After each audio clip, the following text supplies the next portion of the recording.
Welcome to the INFOWARS Nightly News. I'm your host, Jakari Jackson. It's April 24th, 2014, and here are our top stories. Tonight, more fake news from the mainstream media as the New York Times publishes fabricated evidence of Russian troops in the Ukraine. Then, a Texas deputy sheriff responds to a burglary by killing the victim's dog. That dog has gone with me every day since she was 5 weeks old. Okay. I'm sorry about that. No. In the Hate Crime Reporting Act, it's a dangerous threat to free speech. That's up next on the INFOWARS Nightly News. And welcome back.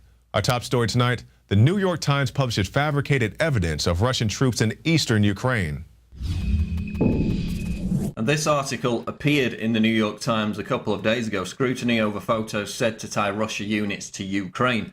They're desperate to portray the anti-government protests in eastern Ukraine as being completely orchestrated and in fact carried out by Russian special forces. Now, it would be naive to think that Russians were not having some kind of influence in what's currently unfolding in eastern Ukraine, but that slam dunk of proof that Russian forces are actually involved in directing the opposition in seizing government buildings has proved to be elusive for the Kiev government, the Obama administration, and the mainstream media. So instead of finding actual evidence to back up that claim, they decided just to make it up out of fresh air. So the New York Times published these photos, amongst others, which show Russian special forces here operating in Georgia in 2008. And then they show pictures from the recent uprising, the anti-government protests in eastern Ukraine, claiming that this individual is the same Russian special forces soldier seen in Georgia in 2008. As you can see from this image, the New York Times, if I just scroll up here, they actually chose to use a pixelated image of this special forces soldier when there's a clear image of him fully available. And again, with this image here, supposedly shot in Ukraine, this individual, they use a very badly pixelated image when a perfectly clear image was available. And why is that? Well, it's because obviously they're claiming it's the same guy. To all appearances, it's not the same individual. Yes, they look similar, but as the BBC notes, in this 2008 image, the Special Forces soldier has a red, ginger, greying beard, whereas in the image from 2014 from Ukraine, this individual obviously has a black beard that's greying, and it appears that he also has black hair. Although they look reasonably similar, you can see that the face is somewhat different, and the colour of the beard, the hair, suggests that it is indeed an entirely different person. Here's the next piece of damning evidence contrived by the post-coup Kiev government, authorised for release by the Obama administration and blithely regurgitated by the New York Times. Apparently, this Russian soldier seen in Crimea is the same individual as this person seen in eastern Ukraine. Now, forgive me for not having some kind of X-ray see-through vision, but how on earth can you make the assumption that these two are the same guy when you can't even see this guy's face because he's got a full balaclava on? Yeah, this is what was printed in the New York Times as bombshell Loctite evidence of Russian troops directing the activities in eastern Ukraine. Completely ridiculous. And you can see Paul's full report on INFOWARS.com. Hate Crime Reporting Act, a dangerous threat to free speech. Introduced earlier this week by Senator Ed Markey of Massachusetts, the Hate Crime Reporting Act of 2014 would task the National Telecommunications and Information Administration with filing reports on internet, radio, and television content that seeks to advocate and encourage violent acts and the commission of hate crimes. But as the Boston Herald points out, all it's going to do is have people scouring the internet, TV, and radio for speech that it finds threatening.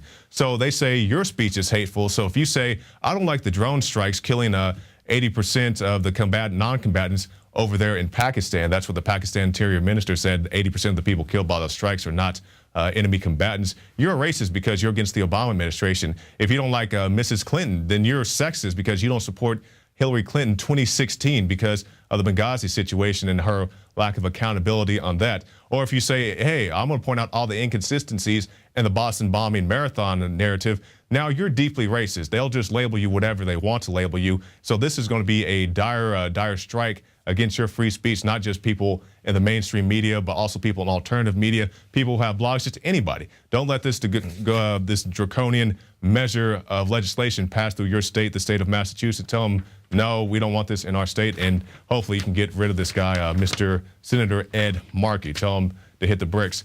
And somebody hit the bricks, hit the streets, that is, and was out on the streets educating people about the surveillance state. And we have the headline here: artists create street lights that monitor conversations, but it already exists for real.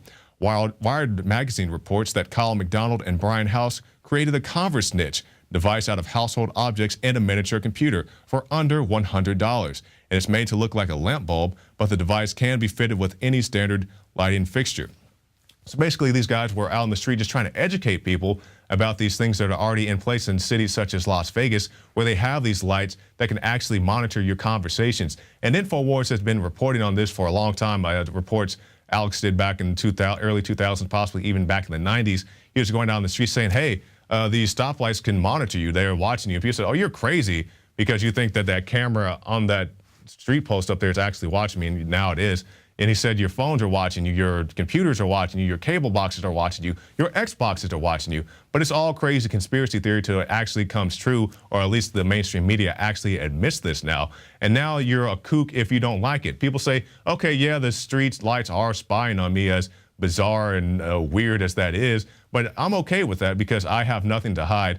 I mean, what is going to have to happen before people realize that just because you don't have anything to hide doesn't mean that you should just volunteer your privacy or just say, you look into my house. Do you want to be like in England, where they want to have people come to your house if you have allegations of some type of child neglect? They send a little nanny to live in your house, or at least they're trying to do that. They already have the cameras out there monitoring people's activities. So this is just another step towards that.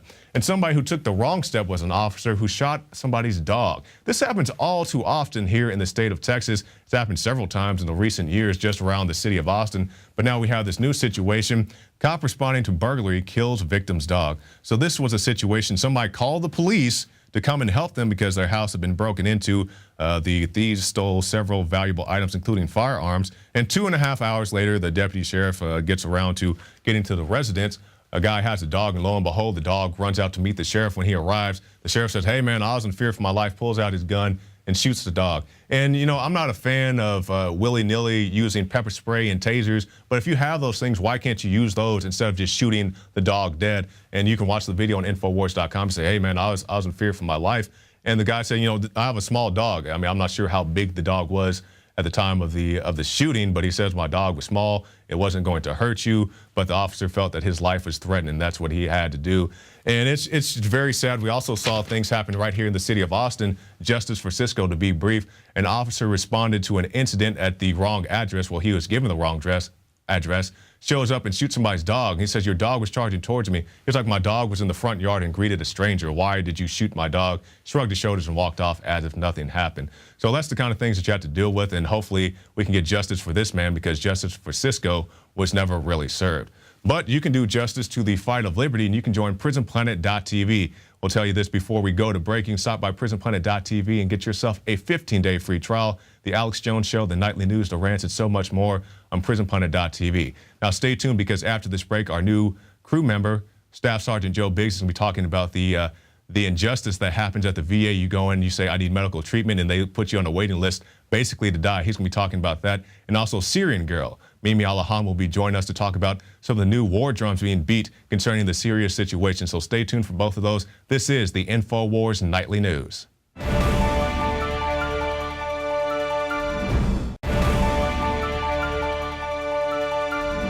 And welcome back. We have reports that a conservative 40 veterans have died over the past 2 years waiting for medical treatment. This is absolutely unheard of, absolutely unnecessary. And for more on this, we go to a true military veteran, Staff Sergeant Joe Biggs. Thanks for joining us, Joe, and welcome to the team. Thank you. I appreciate it.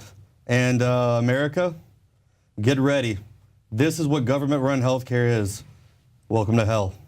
That's right, it is hell. I mean, because we see the socialized healthcare, we see it in other places, we see it in England. Our own Paul Joseph Watson is over there, and he said he went to the doctor to get some medicine. They just gave him this dinky little healthcare package. He said, "No, I have some real healthcare issues," and now we're seeing these things start to come over here to the States. Well, what's interesting is that I had a lot of friends talking about, "Oh, it's going to be so great, free healthcare for all, government-run healthcare is going to be amazing," and I just laughed and laughed. I mean, I've been with it for 10 years. It's horrible. I mean, it's been 2 years since I've been to the VA. I throw up blood almost every night, and I've been constantly trying to be seen. And it's something that they put you on the back burner. They make an appointment. They take that appointment away, and they just keep doing it over and over again until next thing you know, you've got something that is just horrible and it's too late. You know, they got a VA veteran who died from cancer. He begged and pleaded for them to help him out, and now he's dead. Yeah, that just shows you. If you get anything for free, like you go out to some marathon or whatever, they're giving out free water bottles. Anything that's free, it's cheaply made, it doesn't work well, as opposed you can go buy your own, 20 bucks, and it works great. So tell us about your experiences when you went out to the VA and how you were pretty much got this substandard care. Well, when I got out, they said, you know, you're in for a treat. Fast times, you know, Medicare or medical pills and all that stuff would be getting to you really fast. And it's just not like that at all.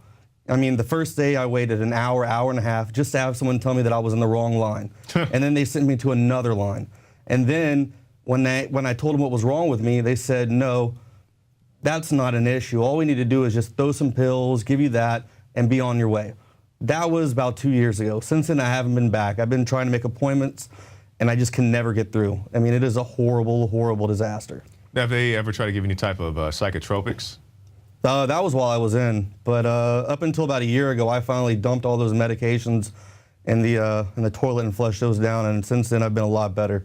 So it's like, okay, there's nothing wrong with you puking up the blood. Just take these pills to alter your mind to make you think that it's pretty much okay. Yeah, I mean, I can't sleep now to this day. I mean, eventually, it's getting a little bit more and more, but I was on these drugs for so long that I was a zombie. I mean, it was just horrible.